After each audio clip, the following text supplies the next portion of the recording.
So if you guys are buying our complete kit, or if you buy the frame individually and you decide to get some of the other parts later, one of the things that we're offering is our axle kit and our battery box kit. Battery box, this is something you're not going to see anywhere else. We've developed this battery box so it will completely cover and encapsulate your factory transmission mount, where you cut these two tubes off, your swing arm pivot when you're all done welding, the lower transmission mounts, the swing arm pivot on this side. It just ties it all together, makes it look completely finished. Makes it look like it's a complete frame instead of an added on hardtail. Really a slick design. You need somewhere to hold your battery box anyway. This thing puts it in there about as tight as you can.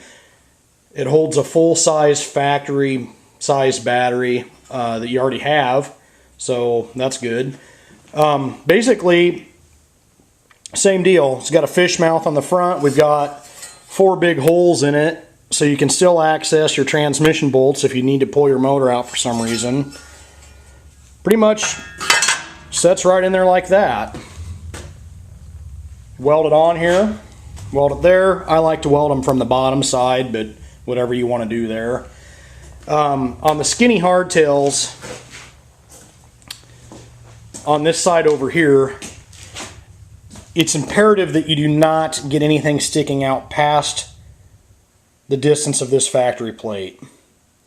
If for any reason you do, especially if you're going to try to run a belt, you can have belt clearance issues right here. This is pretty much Harley got that really tight.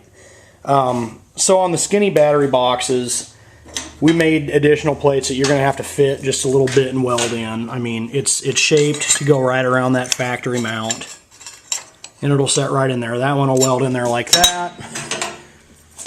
This one will weld in here like this. You can kind of see what I'm trying to show you here. Again, the lower gussets weld in here like that. When all of that's on there, you get a nice, smooth, finished look. What I like to do after I get those plates welded in is I will grind this pivot shaft off, this tube where your pivot shaft went, so it's also flush. You can see it sticks out about 3/16 of an inch. We'll grind that down so it's actually flush with the outside of this plate. We weld the hole shut so you don't see it. Smooth the whole thing off.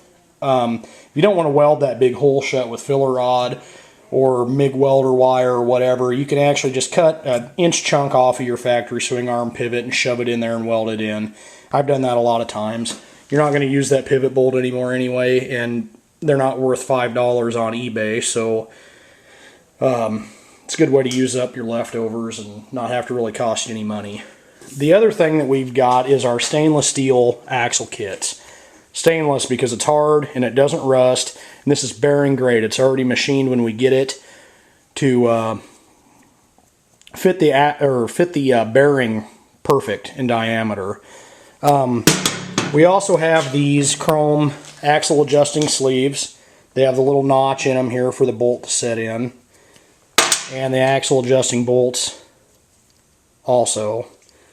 Just nice, complete, everything you need.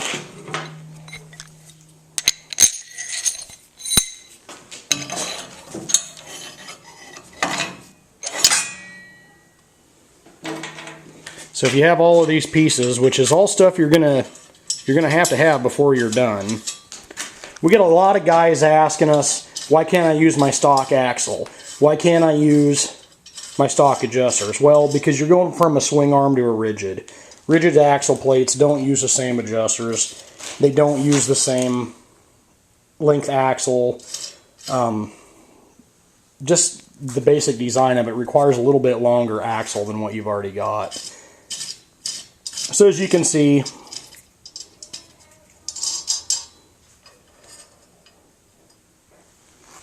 nice way to adjust your belt, adjust your chain. I run chains on almost every one of these bikes that I build. Speaking of that, no matter what you do, this frame does have a 2.5 inches of stretch built into it. So you are going to either need a longer belt or a longer chain.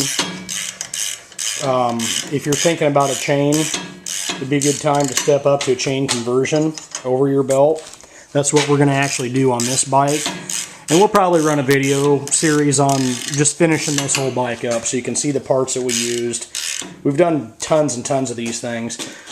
So with the axle adjustment kit, it's basically exactly like on a Softail. You have, these are stainless bolts actually, so they're not going to rust. They're not going to corrode. Get your axle set where you want. Tighten up your jam nut. Tighten up your nut here. You're done. These axle adjusting sleeves have a nice little flat groove milled in them where the head of that bolt actually sets right in there. It's all stuff you're going to have to get. We stock all of it here too. Well, about the next step, I guess, is really welding the thing up.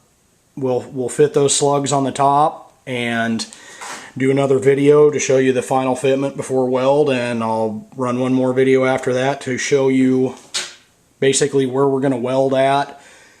There's not really any sequence to it. I mean, we tack it here and there just so everything, we know nothing's going to pull or do anything funky when we start putting heat to it, and just weld them up. Don't really have any issues with them warping or pulling one way or the other. They're pretty stout. So I'll get the rest of these pieces fitted up and we'll run another video for you here in a minute. Okay, so we've got the hardtail all fitted up and tacked into place. As you can see here, I've just put a few tacks before you start doing the complete weld. You can see the slug inside there. If you're going to slug them like this, make sure you get your weld down on the slug also and tie it together. It's not that super critical because you do have this thick 1/4 inch plate right here, as we discussed before. When we fire up to start welding this, we just weld all the way around. I mean, it's pretty self-explanatory all the way across this. Harley does not weld these two tubes on from the factory. I didn't mention that before. After you take that plate off of the top, you will need to weld those two shut while you're doing it. That's really probably a good thing. That way all your welds kind of match and looks like it was done by the same person. Down here I've got the gussets tacked into place where they belong down here, ready to weld in. You can also, if you're good at filling gaps in, you can also weld right across here if you want to. I usually do. And the gusset on the other side. Weld that stuff up, and then you can stick your battery box in there.